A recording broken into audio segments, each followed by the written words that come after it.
What it looks like. I happen to have one right here.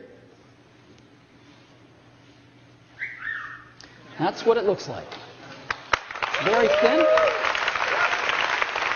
It's just like this. So,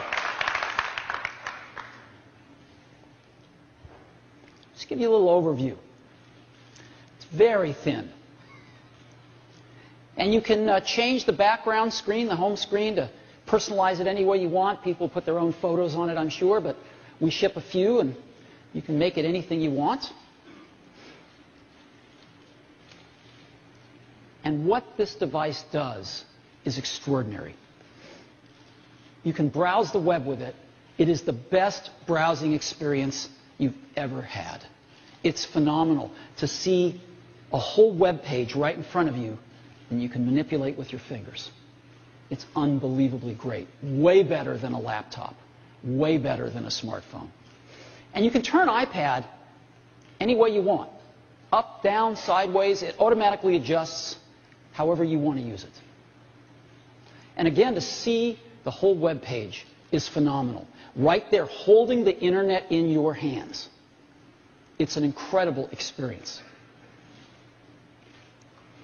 Phenomenal for mail.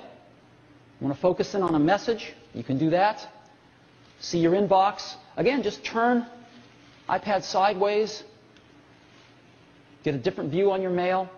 Push the compose window. A keyboard pops up that's almost life-size. It's a dream to type on. For photos, your albums are shown as stacks of photos. Your albums are events. You can unfold them. Look at all your photos, flick through them. Got some great slideshows built in. It's a wonderful way to share your photos with friends and family. Built in a calendar. You can see your month's activities or your day's activities and everything in between. Built in a great address book for your contacts. Have a great Maps application which works with Google's back end. Show you maps, satellite views, zoom in on things. iPad is an awesome way to enjoy your music collection. And, of course, we have the iTunes Store. Built right into the iPad, so you can discover music, you can purchase it, movies, TV shows, podcasts, iTunes University, everything built right into the iPad. YouTube. You can watch YouTube on it, including YouTube in high def now. They've got a lot of high def video. And, of course, it's awesome to watch TV shows and movies on. So that gives you a little overview of what the iPad can do. But it's nothing like seeing it. So I'd love to show it to you now. Let's take a look at it.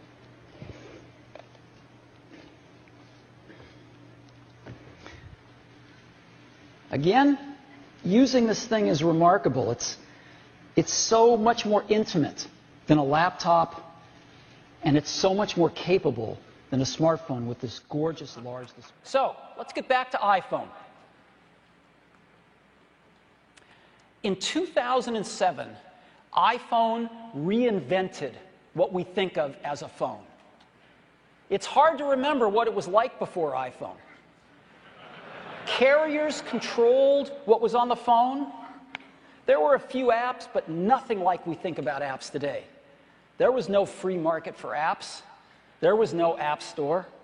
It was really different before the iPhone. And the iPhone started to change all of that in 2007. It was a revolution. In 2008, we added 3G networking and the App Store. In 2009, the iPhone 3GS was twice as fast, and we added some other cool features like video recording. For 2010, we're going to take the biggest leap since the original iPhone. And so today, we're introducing iPhone 4, the fourth generation iPhone. Now, this is really hot. And there are there are well over 100 new features, and we don't have time to cover all of them today, so I get to cover 8 of them with you. 8 new features of the iPhone 4. The first one, an all-new design. Now, stop me if you've already seen this.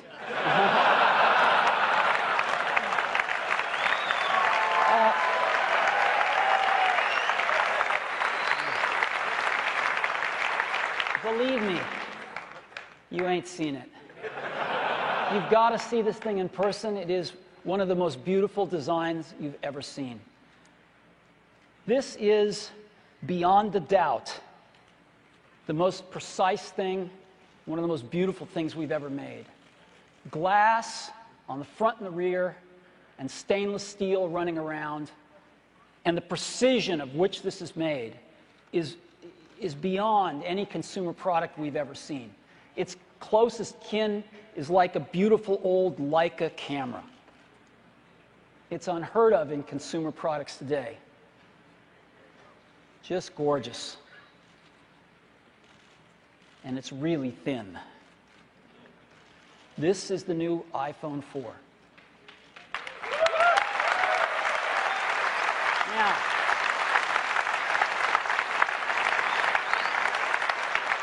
it is just 9.3 millimeters thick. That is 24% thinner than the iPhone GS. Again, a quarter thinner in something you didn't think could get any thinner. As a matter of fact, it is the thinnest smartphone on the planet. So let me point out a few of the things, a few of the external things on it.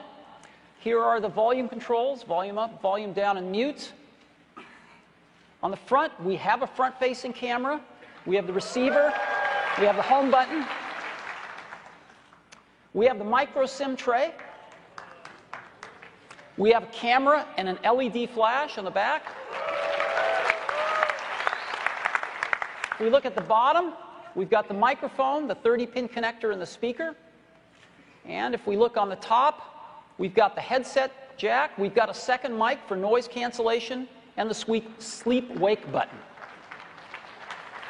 Now, because there have been a few photos of this around, people have asked, what's this? Some have even said, this doesn't seem like Apple.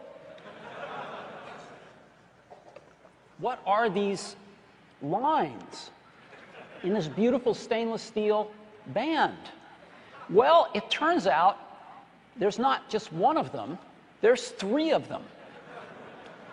And they are part of the entire structure of this phone. That stainless steel band that runs around is the primary structural element of the phone.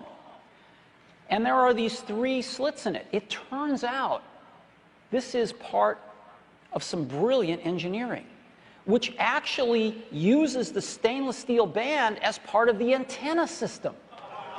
And so one piece is Bluetooth, Wi-Fi, and GPS, and the other is UMTS and GSM. So it's got these integrated antennas right in the structure of the phone. It's never been done before. And it's really cool engineering. So, we have an all-new design. It's the thinnest smartphone ever. It uses stainless steel for strength.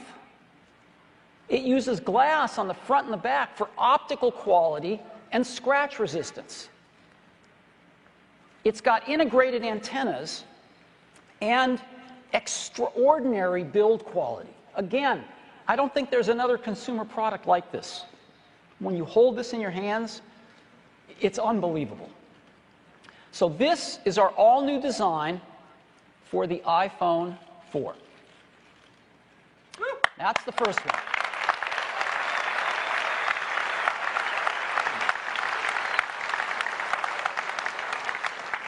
Second one, this is a biggie. Something we call the Retina display. What's that? Well, in any display there are pixels. Here's 4 of them. We start off with the Retina display by dramatically increasing the pixel density. 4 times as many pixels in the same amount of space. Now, why is that important? Well, let's make more pixels, and let's say we want to draw the letter A. And this is the outside boundary of one of the strokes of a letter, the letter A. Well, as you can see, we turn on pixels inside that stroke. We can get far more precision the more pixels we have. And we play all sorts of tricks by putting different levels of gray pixels on that line as well to try to fuzz it for our eye. But when we zoom out of this, what you can see is that because we have 4 times as many pixels, we get really, really sharp text compared to what we normally get on displays of lesser resolution. Now, the Retina display has 326 pixels per inch.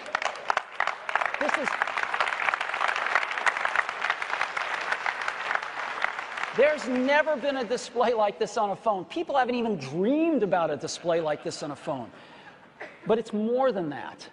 It turns out that there's a magic number right around 300 pixels per inch that when you hold something around 10 or 12 inches away from your eyes is the limit of the human retina to differentiate the pixels. And so they're so close together when you get at this 300 pixels per inch threshold that all of a sudden things start to look like continuous curves. Like text looks like you've seen it in a fine printed book, unlike you've ever seen on an electronic display before. And at 326 pixels per inch, we are comfortably over that limit, and it's extraordinary. So let me give you an example of a normal display on the left and the Retina display on the right. Look at the difference.